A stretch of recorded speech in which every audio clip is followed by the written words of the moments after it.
पहले तो आपको ये जो है क्लियर होना चाहिए कि एक्टिव वॉइस और पैसिव वॉइस में डिफरेंस क्या है। तो एक्टिव वॉइस मैंने जैसे कि यहाँ पे एक्टिव वॉइस का सेंटेंस लिखा है, Rama helps Hari, it's a active voice. तो अब हम एक्टिव वॉइस को पैसिव वॉइस में जो है कन्वर्ट करेंगे तो उसमें क्या क्या चेंजेस आते हैं। Then Hari is helped by Ram, then object is come to front of the sentence and जो हमारा सब्जेक्ट है वो एंड चला जाएगा एंड में सेंटेंस के, क्योंकि जो ये काम कर रहा है जिसके द्वारा ये जो है एक्शन हो रहा है वो हमेशा लास्ट में आएगा एक्टिव वॉइस में से जब भी हम पैसिव वॉइस में कन्वर्ट करेंगे इसको। तो इसके साथ साथ क्या चेंज होंगे, तो सबसे पहले जो यहाँ पे टेंसेस है वो चेंज हो जाएंगे। तो जैसे कि यहाँ पे हेल्प सिंपल प्रेजेंट टेंस है, सिंपल प्रेजेंट है, इसके साथ क्या लग गया है यहाँ पे सिंपल प्रेजेंट का प्रेजेंट में हमने स्ट्रिंग लगाया था, तो यहाँ पे कंटिन्यू टेंस में हुआ है इसका चेंज, यानी कि यहाँ पे सॉरी कंटिन्यू नहीं simple present tense, present tense का सिंपल प्रेजेंट टेंस में कन्वर्ट हुआ है। तो यहाँ पे हेल्प है तो यहाँ पे एम इज आया है, उसके साथ is and the help by, तो यहाँ पे उसका पूरा जो है चेंज हो गया है। जो भी हमारा टेंसेस है वो अकॉर्डिंग टू दी जो भी टेंस यूज किया है एक्टिव वॉइस में उसके अकॉर्डिंग हम जो पैसिव वॉइस में कन्वर्ट करते हैं तो चेंज होता है टेंस। तो मैंने यहाँ पे कुछ एग्जाम्पल लिखे हैं, जैसे कि सिंपल प्रेजेंट टेंस है उसमें अगर वर्ब है टेक, तो इस वर्ब को जब भी हम कन्वर्ट करेंगे इन दी पैसिव वॉइस तब हो जाएगा उसका एम टेकन। फिर प्रेजेंट कंटिन्यूअस टेंस है, तो प्रेजेंट कंटिन्यूअस में टेक्स है तो उसका is taken. Present perfect tense है तो हैज टेकिंग का has been taking. Simple past का टुक है तो वाज टेकन। इसके अकॉर्डिंग पास्ट कंटिन्यू है तो वाज टेकिंग है, पास्ट कंटिन्यू का वाज टेकिंग का हो जाएगा was been taking.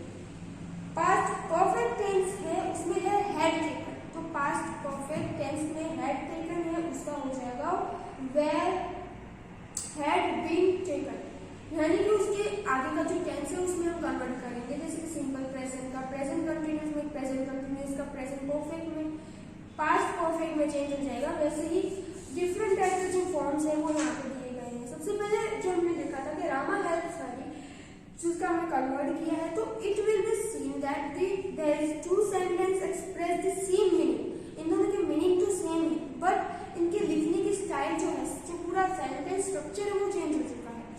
But in the sentence one the form of the verb show that the person denoted by the subject does something. Rama, the person denoted by the subject, does something. यानी कि रामा कुछ कर रहा है, वो main subject है। The verb helps is to be in the active voice. Helps है वो एक्टिव वॉइस में है, तो then sentence to this form verb so the something is done to the person denoted by the subject. और जब हम उसको active voice में कन्वर्ट पैसिव वॉइस में कन्वर्ट कर रहे हैं, यहाँ पे क्या दिखा रहा है कि कोई जो एक्शन है वो किसी के द्वारा हुआ है, इस तरह से हम जब दिखाते हैं उसका जो है वर्ब जो है वो चेंज हो जाता है। The verb help is said to be in the passive voice. अब यहाँ पे a verb is in the active voice when its form show as in sentence one. That is a person or thing denoted by the subject. अब denoted by subject जब कोई जो है काम कर रहा है does something सब्जेक्ट के अकॉर्डिंग, देन और इन दी वर्ड्स इन दी और डू इन दी एक्शन, और इसमें बता रहा है कि कोई सब्जेक्ट को काम है वो उसके द्वारा हो रहा है और यहाँ पे वो काम उसके द्वारा हो रहा है, वो सेम मीनिंग है बट यहाँ पे लिखने की जो स्टाइल है वो अलग हो गई है। तो active voice is to code because the person denoted by the subject है। A verb is in the passive voice when it's form shows that something is done to the person or thing denoted by the subject. The passive voice is so called because the person or thing denoted by the subject is not the active but the passive that is suffering of a receive some action. Voice is that form of the verb which show the whether what is denoted by the subject does something or has something done to it. अब यहाँ पे कुछ example दिए हैं active voice के और passive voice में convert किए हुए। तो यहाँ पे सबसे पहले एग्जाम्पल है सीता लव्स सावित्री। तो यहाँ पे पैसिव वॉइस क्या होगा इसका, Savitri is loved by Sita. दूसरा एग्जाम्पल है the mason is building the wall. तो इसका मतलब कि पैसिव वॉइस क्या होगा, the wall is being build by the mason. The peon opened the gate. The gate was opened by the peon. Some boys were helping the wounded man. The wounded man was being helped by some boys. तो यहाँ पे पूरा जो subject और object का place वो change हो जाता है। प्लस में यहाँ पे एक और वर्ड जो है हम हमेशा जनरली डालते हैं वो है पैसिव वॉइस में बाय। और हमारा जो है वो टेंस वो तो हमेशा इसमें चेंज होगा ही। कोई भी आप एक्टिव वॉइस में से जब भी पैसिव वॉइस में चेंज करेंगे सेंटेंस को तब वो जो है चेंज हो जाएगा in the other tense. It will be notice that when the verb is change from the active voice to the passive voice, the object of the transitive verb is in the active voice become the subject of the passive voice। यानी कि जो object है वो subject की जगह पे आ जाएगा। और सबसे पहले जो हमने सावित्री वाला देखा था, तो Savitri which is the object of the loves in the active voice become the subject of the loves in the passive voice. तो सब्जेक्ट एंड ऑब्जेक्ट की जो प्लेस है वो चेंज होगी। Since the object of the verb is in the active voice become the subject of the passive form, it follows that only transitive verbs can be used in the passive voice because an instantive verb has no object।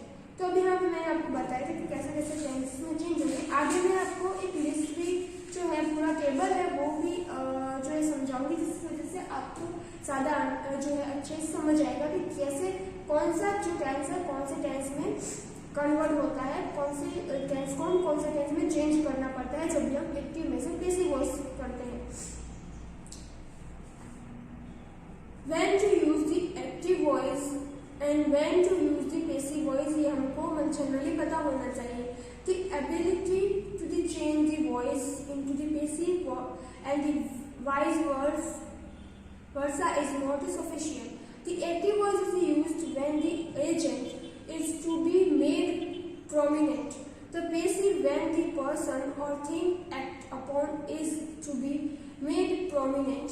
The passive is therefore generally prefixed when the active form would involve the use of the indefinite or vague pronoun or noun, somebody, they, people, we, etc.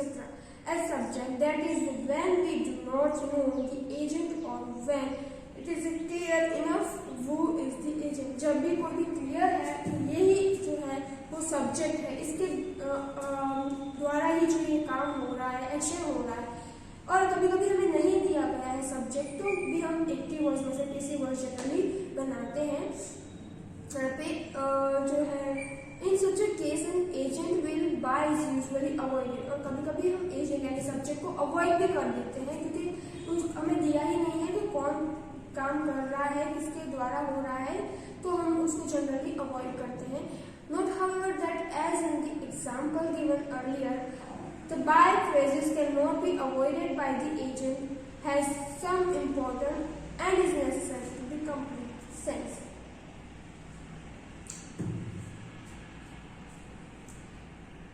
अब यहाँ पे और एक जो है इसका rule दिया गया है when verbs that takes both a direct indirect object in the active voice are changed into the passive voice, either object may become a subject of the passive verb while the other is retained। यानी कि मैंने यहाँ पे कुछ example दिए हैं कि mister Krishna ji teach us grammar. तो अब इसका पैसिव वॉइस क्या होगा, the grammar is taught to us by mister Krishna ji, We are taught grammar by Mr. Krishna ji. ये दोनों फॉर्म सही है, आप किसी भी तरह से इसको लिख सकते हो क्योंकि यहाँ पे पूरा जो पैसिव वॉइस है वो चेंज गया है। पूरा सेंटेंस है उसको चेंज किया है, यानी कि मिस्टर कृष्णा को हमेशा बाय और लास्ट में जाएंगे, यानी कि ऑब्जेक्ट की जो जगह है वहां पे प्लेस पे जाएंगे। एंड दी ग्रामर है उन्होंने आगे लिया है एक सेंटेंस में, यानी कि जो ऑब्जेक्ट है उसको आगे लिया है, और एक में उन्होंने जो है हमारे जो भी ऑब्जेक्ट्स हैं उनको दूसरी तरह सब्जेक्ट है उसको आगे लिया है। तो we are dot grammar by mister Krishna ji. An indirect object denote the person to whom or for whom something is given or done, while the direct object usually denoted the thing. In case like the above, it is probably more usual for passive construction to being with the person. Used with the not by to talk about an instrument used by the agent and comparison. तो यहाँ पे the dog was hit with a stick, तो यहाँ पे active voice है somebody hit by dog with the stick. The dog was hit by a boy, तो passive voice है, active voice होगा a boy hit the dog. There are a few transitive verbs which even in the active form are something used in the passive sense, as the mango taste short are short when they are tasted. तो यहाँ पे हमारे passive voice है, अभी हम जो आपका next video में देखेंगे, इसके जो रूल्स हैं नियम्स हैं, मैंने आपको जो टेबल बोला है वो भी हम नेक्स्ट वीडियो में देखेंगे। तब तक के लिए आपको अगर कोई भी एग्जांपल्स मिलते हैं या फिर अदर एक्सरसाइजेस मिलती हैं एक्टिव पैसिव वॉइस के, तो आप अपनी बुक में लिखेंगे वो। तब तक के लिए नाइस डे, थैंक यू।